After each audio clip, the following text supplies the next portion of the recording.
Welcome back to DMV Arms. Today we're doing a quick comparison of micro 9mm.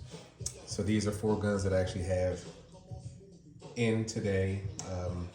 2 of them are owned by DMV Arms, the other 2 are for customers. So I wanted to do, I don't usually have this many guns the same approximate size here at the same time. So I want to do a quick rundown on these guns real quick, show you some of the features that are the same, do some weights. I don't have a ruler with me. I'm not going to pause to go get one, but I'll just line the guns up side by side so you can see them. So, and I did them in order of alphabetical order, so there'd be no bias. Canik MC9 METE, the GLOCK G43X, the Sig P365 SAS, and the Smith & Wesson Shield. So I have all of them with blocks in the chamber, so you can tell that there's no ammo here. We're not going to have any ammo or any magazines around us during these demos. I'm going to take the chamber blocks out, and then we're going to get into the comparisons real quick.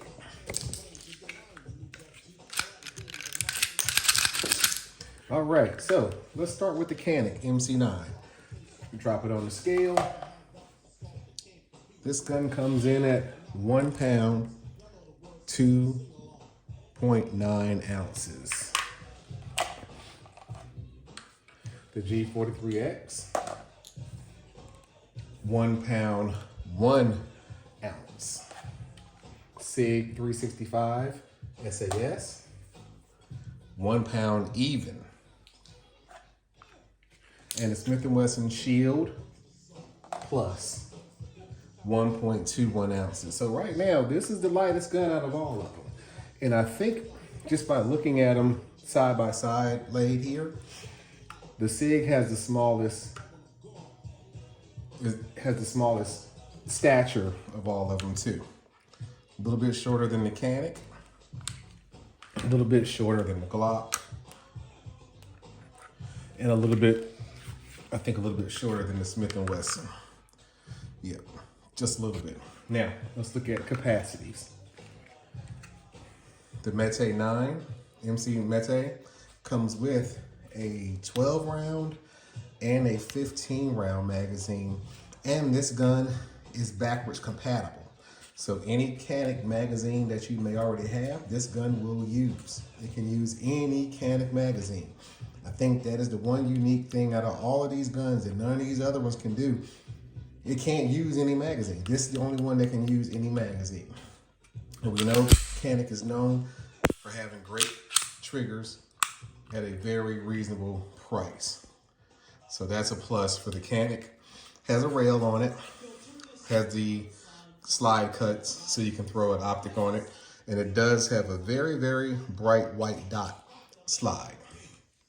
All these guns are striker fire, so that's one thing that all of them have in common. Next we have the GLOCK 43X. This one is a DMV Arms gun. I got the branded gun with it. I did swap the trigger out, so this one has a few modifications. I have a new trigger on it, and I did get a more tapered slide release for it. When I was carrying this gun, that was one of the issues I had, was the slide release being too tapered to the gun where you had to actually hold it on both hands. So I got one that's still tapered, but it has a little bit of a protrusion so my thumb can catch it easily. I did put a Hogue grip on it because it just felt better in my hand with the Hogue grip. But here's G43X. Let's do a trigger. And for those GLOCK people out there, know that that sound of that trigger sounds better than any factory GLOCK trigger that you've ever heard in your life. So here's the GLOCK 43X. The downside with the GLOCK, the upside with GLOCK is it's a GLOCK. There's thousands and thousands and thousands of attachments and accessories for it. The downside with this one was magazine capacity. If you wanted something with a high mag capacity, you had to get an extended mag that wasn't a factory GLOCK mag. But this one only comes with a 10 round magazine. Then we have the Sig P365 SAS. This is one of my this is pretty much my everyday carry. I like the SAS, the snag, the Sig anti-snag system because everything is rounded. There's nothing on this gun that can be hung up when I'm carrying, and the sights are integrated into the slide. So you guys can see that green dot. When that dot is inside that circle, you're good to go. This gun comes with a 10-round magazine that gives you a flat base, and it comes with a 12-round magazine that gives you a pinky rest. It does have a slide, but it doesn't have a rail system like the Canik does. It just has a slide for you can put one item up here. I did do a video of me putting a laser sight on this, and you can also, they also make, Sig has the Romeo light that fits this gun as well. Let's get that trigger. Crisp and clean. Like I said, this is my everyday carry. I do have the Hogue grip on this one as well, just so it has a better feel in my hand. And I do usually carry the 12-round mag so I can have that pinky rest. The Glock did not need anything to allow to have a pinky rest. The Canik also has, with the 10-round magazine or the 12-round magazine, my pinky still slides off. But I do need a pinky rest if that was going to be one of my guns. And this one is the Smith & Wesson Shield MP9 Shield. Nice small gun, has a very nice textured grip, has the safety, the trigger safety, just like the Glock and just like the Canik. The Sig does not have that trigger safety. With the Sig, you are your safety. There's no safety mechanism on that except for you, the human. But these three do have an integrated trigger safety. Oh, and this one also has the manual thumb safety as well. So when I have the safety on, it won't fire. If I drop it off, you'll hear the click. We'll do the reset. It's a little bit further out, not as crisp, not as tight as the other three, but you can get a new trigger for this.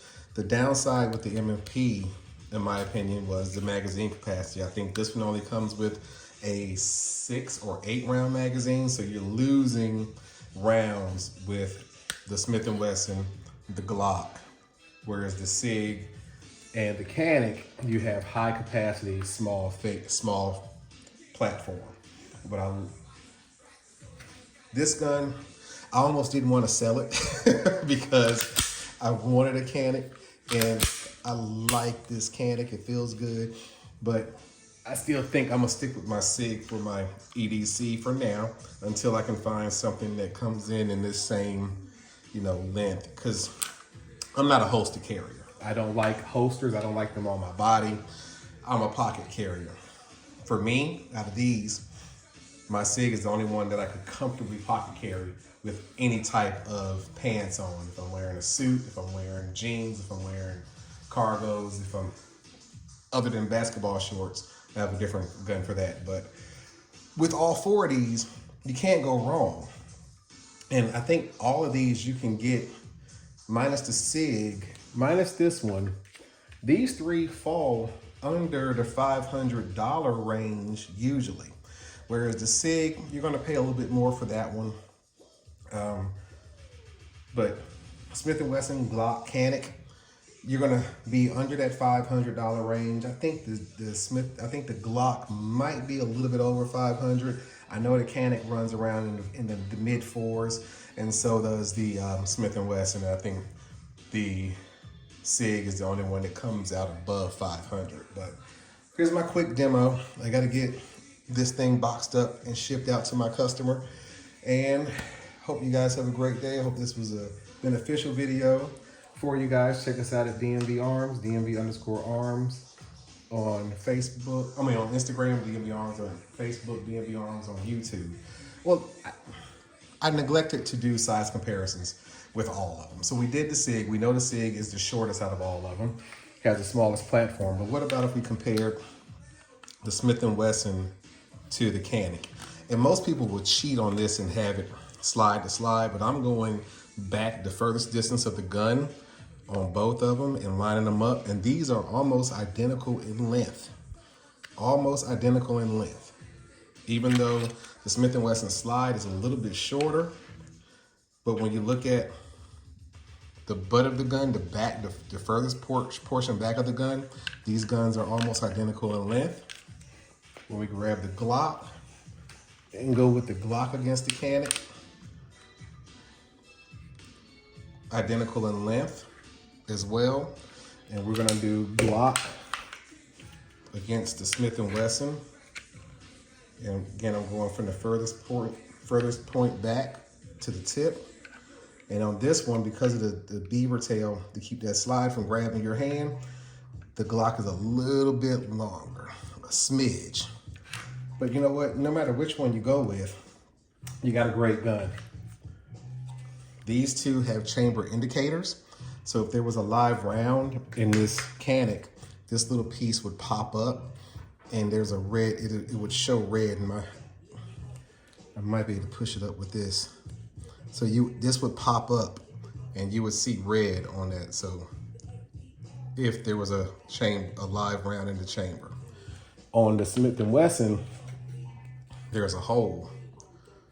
So you could actually look and see the round itself in the chamber. The Sig has a chamber, it doesn't have an indicator, but you can look down through the top between where the barrel and the slide are touching and see a round in the Sig. The GLOCK, from what I can remember with this GLOCK, you can see a round by looking at the side. There's a slight little gap between the barrel and the extractor where you can actually see brass, if there was brass in here. So all four of them actually will let you see that there's a live round in the chamber. I have no favorites really, because I've only shot the Sig and the GLOCK. I've never fired the Canik and I've never fired the Smith & Wesson. So I wouldn't give a favorite until I can actually shoot them. Hopefully one day I'll get able to go to the range with some customers or whatever and shoot all of these guns one day and do a really, really good comparison showing everything. But as for now, this is what we have. Again, DMV Arms, DMVArms.com, DMV Arms on Instagram, DMV_Arms on Instagram, DMV Arms on Facebook, and DMV Arms on YouTube. You guys stay safe out there.